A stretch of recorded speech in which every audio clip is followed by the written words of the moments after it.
Salvete ab Astris, my fellow lore masters, and today we are going to be covering some Elder Scrolls lore, specifically the Great War, as well as the Skyrim Civil War, and why there will undoubtedly be another Great War in the next Elder Scrolls game.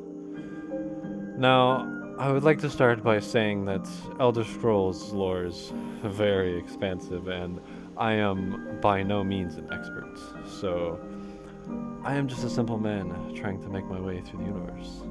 So if you catch things that don't quite make sense or seem a little shaky, it is because the lore of the Elder Scrolls is by no means my area of expertise, so please bear with me. Now, with that said, let us get into the video. To start off, let's go back to the first war against the Empire, as the Thalmor call it. When Titus Mede II ascended to the imperial throne, the Empire was already weakened.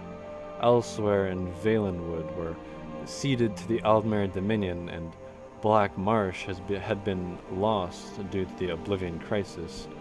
Not only this, but the Red Mountain erupted in Morrowind, leaving that province in tatters as the Argonians invaded from the south. The only provinces the Empire still held were the realms of men, this being Skyrim, which remained peaceful and prosperous, as well as High Rock and Hammerfell. So, to put it lightly, the Empire was in a complete state of disarray, and having the Brass Tower walk all over them 200 years prior, the High Elves of the Somerset Isles had run out of patience with the Empire as well as the realms of men. The one who conquered them and genocided their people was now worshipped by men as a god, and the elves wanted payback. So, on the 30th of Frostfall, 4th Era 171, the Aldmeri Dominion sent a long list of demands to Emperor Titus Mede II, including the disbandments of the Blades, outlaw of Talos worship, as well as gaining control of large portions of Hammerfell.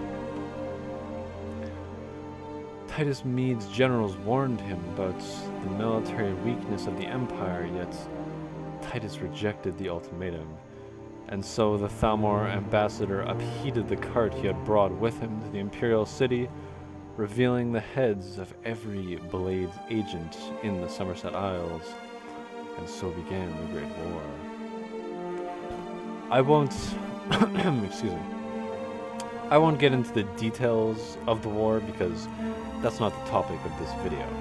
The point is that the Empire lost, disbanding the Blades and accepting the White Gold Concordance, outlawing the worship of Talos within the Empire.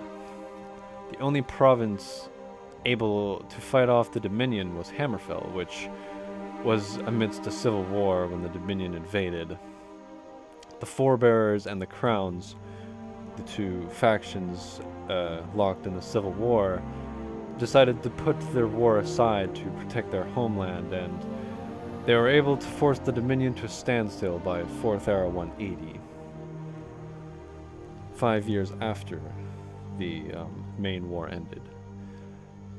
This outlaw of Talos worship obviously spiked a rebellion in Skyrim, one of which Ulfric Stormcloak was the head of.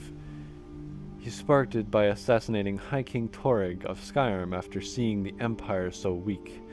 He thought it fit that he should take matters into his own hands, and decided that Skyrim ruled herself once again, claiming that she is becoming weak through imperial influence.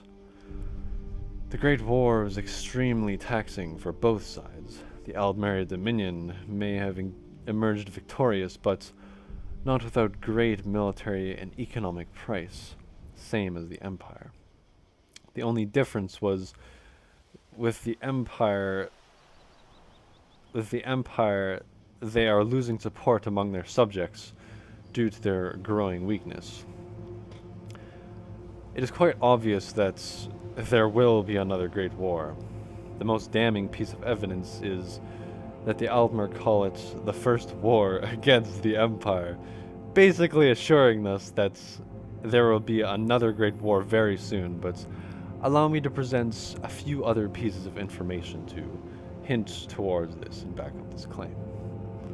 First of all, as I mentioned earlier, Tiber Septim conquered the Somerset Isles and genocided them and their people. And Tiber Septim is now worshipped as a god. That's something the Altmer will not just let go of. It's not enough for them to simply outlaw the worship of Talos. It is their goal to make the humans pay, to make them feel the same pain they did as their people were slaughtered and their holds burned to the ground. The Thalmor want revenge, plain and simple. Not only that, but it is the ultimate goal of the Thalmor for the elves to reascend to godhood, to become the divine beings they once were. To do this, they have been destroying or deactivating the pillars of reality. Currently, there are 9 known pillars, a few notable ones of which I will mention. The Throat of the World in Skyrim is one, the Heart of Lorkhan is another in Morrowind, or was another. The White Gold Tower, built by the Aelids, is another, or the Brass Tower used by Tiber Septim. A few of these towers have been deactivated or destroyed, although some of them we don't actually know for sure.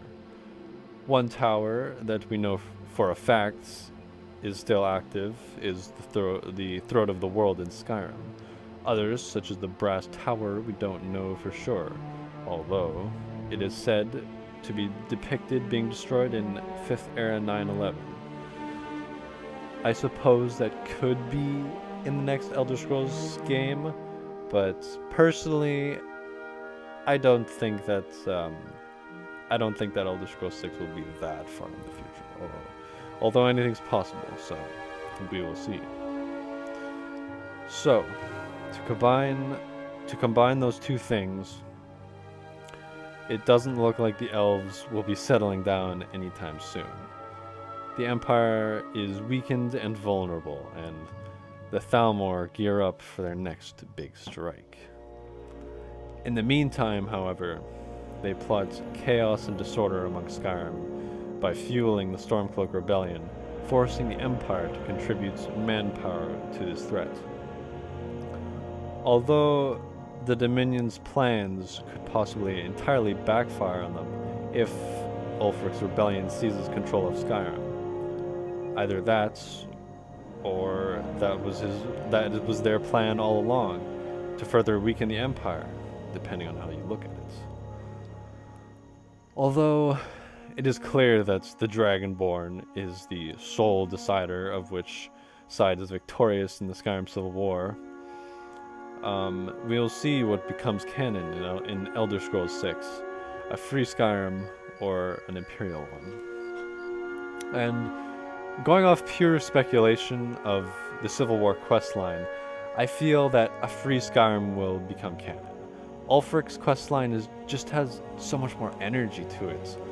Not only him, but his troops are so much more passionate about his cause. Meanwhile, General Tullius appears to be simply doing his duty as an Imperial soldier to the Emperor.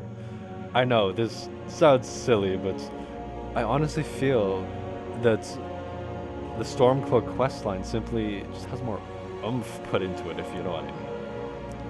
Add this on to the fact that Ulfric controls half of Skyrim, with multiple Jarls supporting his claim. The people of Skyrim want to rule themselves, and in my mind, this is not such a heinous crime. Not only this, but Tullius seems to play down this threat when strategizing in Castle Dour. Legate Rigga tells him that Mor join Ulfric's side every day. He tells her it is a rebellion, not a cause, and those were recited from memory, so it may not be the exact dialogue, but you get the point. Personally, I think that it is in the interest of the story for Bethesda to make Ulfric King of Skyrim and leave the Empire to fend for themselves in Cyrodiil. This would add more chaos on top of the growing mountain of it within the land of Tamriel as of late, and it would really spice things up, in my opinion. On top of that, it is in the interest of the people of Skyrim. Sure, Ulfric is power-hungry, and the Nords of Windhelm can be racist, but it's better than being under the boots of a dying, corrupt empire, too impoverished to pay its own debts, which also brands its own citizens for traitors for wanting to rule themselves. Make no mistake, both sides are far from perfect. I am just of the opinion that Skyrim should not be ruled by milk drinkers. And who knows?